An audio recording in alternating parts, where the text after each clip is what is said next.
Hi, John with eTrailer. Today we're going to be taking a look at the Demco base plate, and it's on our 2022 Chevrolet Equinox. So let's take a closer look at what you need to be able to flat tow down the road like this. Of course, you're going to need your base plate, and that's going to be the physical connection that's actually on your vehicle. This is what we hook up to, and it's going to allow you to start flat towing. You also are going to need diode wiring, basically your trailer light wiring. This is going to be coming from your RV, and it's going to transmit the signals to the back of your car for all of the functions that you need. You need tail lights, turn signals, and brakes. Next thing you're going to need, the actual tow bar itself. This links up your RV and the towed vehicle itself. This is going to be the physical connection. Allows you to make turns, tow straight down the road. The fourth item you need to flat tow is going to be safety cables like this. These are here just in the event of a catastrophic failure of one of the big parts, either on the RV or on your vehicle. This will keep them linked up. The very last part you need is going to be a supplemental braking system installed on your towed vehicle. This will keep you safe and legal, and it'll allow both of these vehicles to slow down in a controlled manner.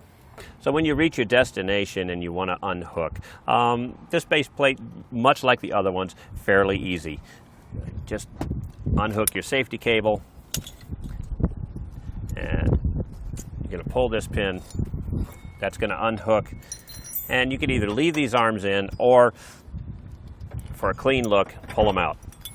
I like the way that this base plate fits on this vehicle. It's really kind of tucked in, and with everything off of there, you almost can't even see it. And once you're ready to hit the road again and hook up, it's the same thing in reverse order. Just going to insert the arms with a twist, line up the holes,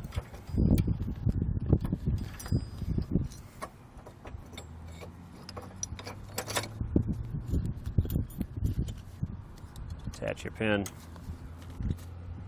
and attach your safety cable. All in all, it's a good system. I think it's great. I think it fits the Equinox pretty nice. As far as installation goes, it's pretty involved on this car. We do have to take off the entire front fascia, and we get in here. There's some drilling required. I'm going to say it's probably an intermediate project for you, especially if you're going to include diode wiring and the braking system. You want to do this all at once, because once this front fascia comes off, it really gives you a lot of access to be able to run all the wires. That part wasn't too bad at all. If you want to see how it's done, or if you're just wondering what it takes to install a system like this on your Equinox, stick around. We'll show you. All right, so let's get this install started. We've got the hood up on our Chevy here, and we are going to start by removing, there's 6 T15 bolts that's going to hold the front grille on. I'm going to go ahead and take these off.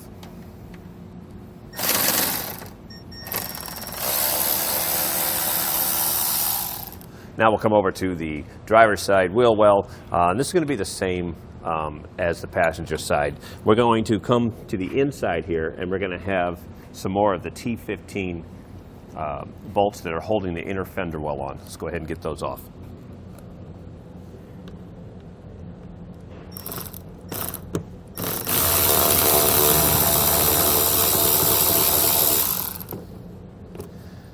Now once you have the torque screws removed here, in this location right here, you're going to have a 7mm bolt that's threaded this way, so we're going to be accessing it here. So go ahead and just pull the bumper back, and you're going to peel back the inner liner like this, and that's going to expose the 7mm bolt.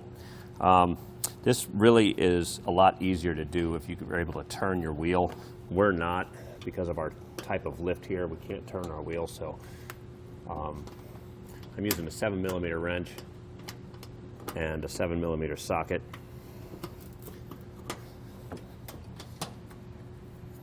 Okay, and go ahead and repeat this on the other side. Next, we're going to move to the underside of the front of the vehicle here. We're going to remove the 7mm bolts that are holding the front of the fascia on here.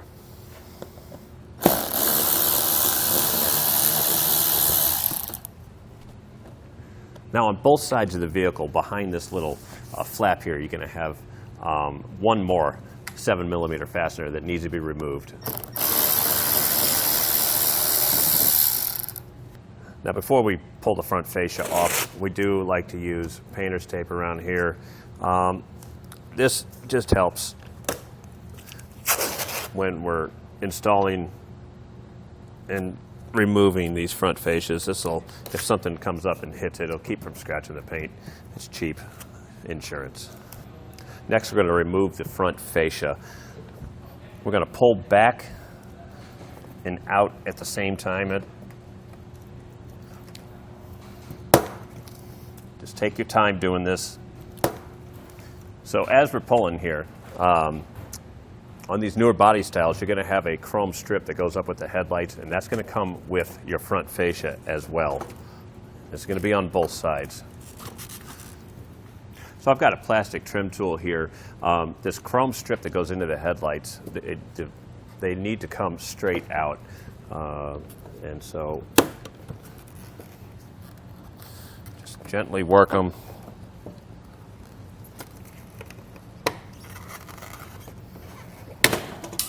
There we go. Okay, now as you're taking the front fascia off, look down and make sure that you don't have any connections. In this instance, we do. And we're going to have, looks like a main harness on the passenger side here. Pull the red tab back and unhook. And this is one you want to be careful with. This is going to be for the camera system. So just push down on the red tab. You may have to use a screwdriver. I do, to be able to push down far enough.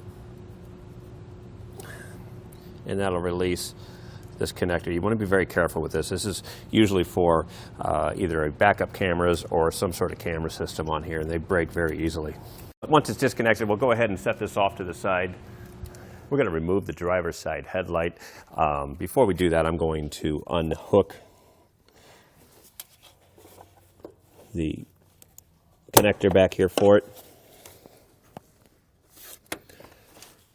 Just like the other connectors on this car, you'll slide the red tab back and then push down on the black tab, and it'll unhook. I'm going to take a trim tab tool. I'm going to unhook from two spots here on the fender. These things can be pretty stubborn. And that'll leave us with 3 7mm bolts that we need to remove. There's one at the top up here, on the side of the car. And there's going to be one tucked in this location. And you should be able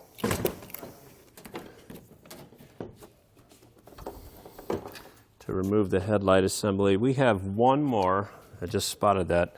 We have one more wiring connector on the front support here. Now, if you choose not to, you can remove this connector and set it off to the side. We're just going to swing this up and out of the way so that we can work in this area. Next, we need to undo the connectors with our windshield washer reservoir. Same thing. Push the red tab down. Sometimes it can be a little stubborn, so do that and squeeze. Now, in these two fasteners on the windshield washer pump, these are a little bit different. You can take a small flathead screwdriver and insert it from this side, and basically that one unhooked quick, but you'll just kind of give it a pressure like that and that'll lock. I'll show you again down on this one, and then push up. We'll get these off to the side. Now we'll take a 10mm socket and an extension, and there's looks like 3 bolts that are holding the reservoir on. And I'm thinking that we'll be able to just loosen these and kind of pivot the reservoir up and out of our way so that we can gain access to this lower area, what we need. So I just took a cam buckle tie-down strap and attached it to the hood, just enough to get it out of the way. It looks weird, but it's going to work for us. Now on this 2022 model, there is a shutter system that we're going to be removing and not reinstalling. So there's 4 plastic push pin connectors that we're going to be removing. Again, I'll be using the trim panel tool.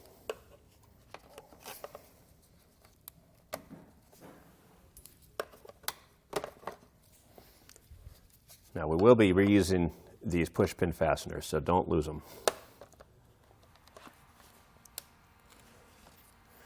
So this is the shutter system we're not reusing. Now, our air dam's loose, but this is why we're going to be reinstalling these fasteners here.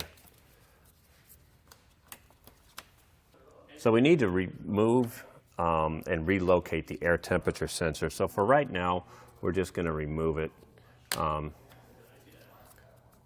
Has this, and we'll take these tabs off and kind of set this wiring off to the side. The step that we need to do is we're going to cut this tab off.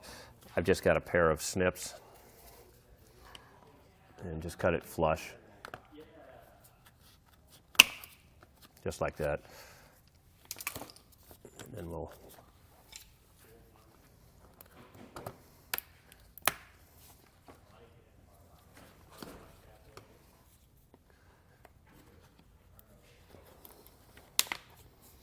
Now we need to trim these flanges on the air dams on both sides of the vehicle. We went ahead and took this off to kind of test fit this base plate to make sure that this was going to work. It really hugs this whole front end, so anything that's sticking out over here that's going to be on our way, we're going to cut. So again, I'm going to use some snips here.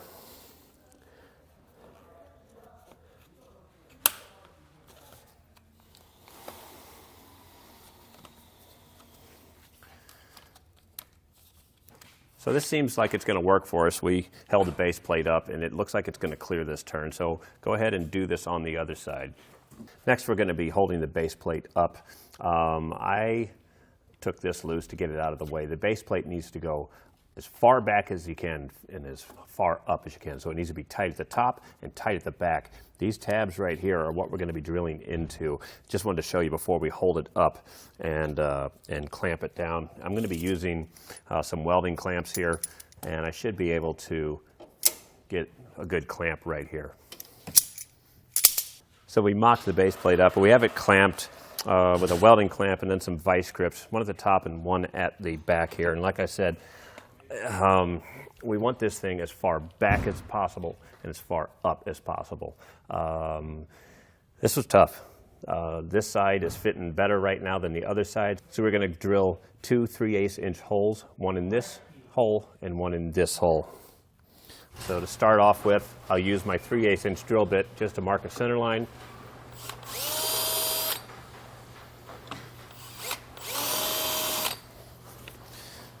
And then we can drill a pilot hole.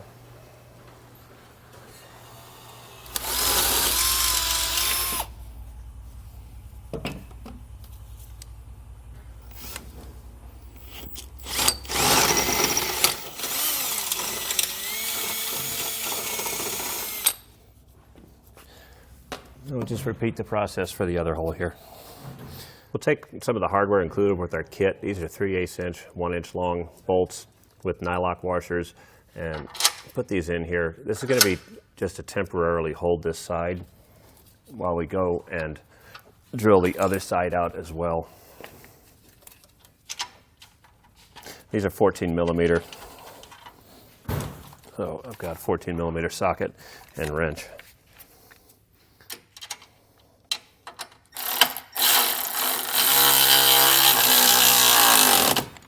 Now we need to take the 4 bolts loose that are holding our bumper beam on. You can remove this piece. Inside, you're going to have 4 13mm bolts.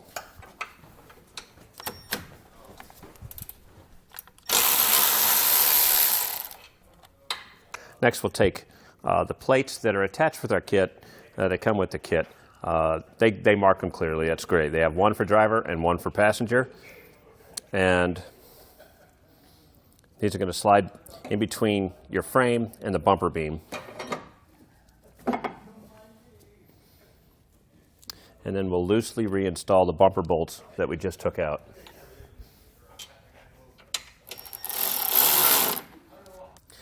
So we'll take the larger 1/2-inch bolts, nylock washers, and lock split ring washers. Now the kit does come with blue Loctite, and this is what they recommend for all the fasteners.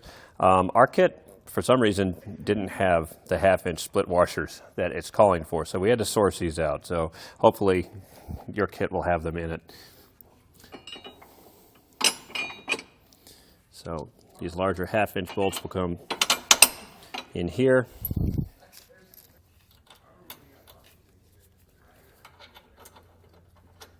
We'll go ahead and then put the split ring washer and the nylock nut. Now we'll torque this to the specs that are in our instruction manual.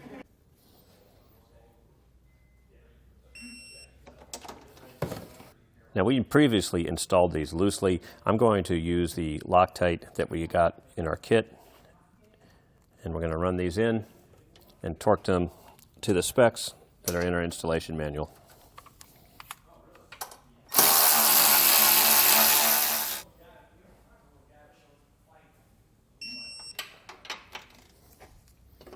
Now we can reinstall the cover. Next, we're going to be adding three more bolts to the plate here. It's going to be at the bottom corner, the top corner, and then the edge over here. It's the same process as we did for these two, but we're going to be using blue Loctite and torquing these to the specs in the instruction manual. Don't forget to loosen these up and put blue Loctite on these first two original fasteners. And then once you complete those steps on the other side, your finished product and the bolt pattern will look like this. So our kit comes with safety cables that you'll need to install. What I did was, they're long enough that I looped them around this beam right here and the cross brace. Just looped them around twice. And I did this on both sides, especially on this side, because you have drive belts and everything from the engine that are tucked back in there. And you really want to make sure that these aren't loose and going to contact the serpentine belt. Now with the base plate torqued to specs, we should probably turn our attention to the air temperature sensor that we had disconnected earlier and we needed to relocate. So I think a good spot for it is going to be right here on our base plate. The sensor port needs to be facing towards the front, and it should have some direct airflow. I know there's a grill right here on the car, and so we're going to go ahead and use a zip tie and secure this to the base plate.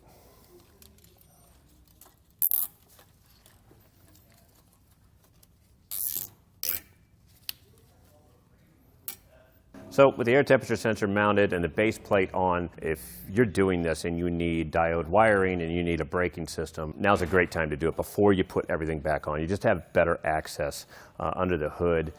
Now we've come to the part where we took our front fascia and we just kind of have it set up here. We need to mock this up because this lower grill section, this is where the base plate's going to be coming through all your connections.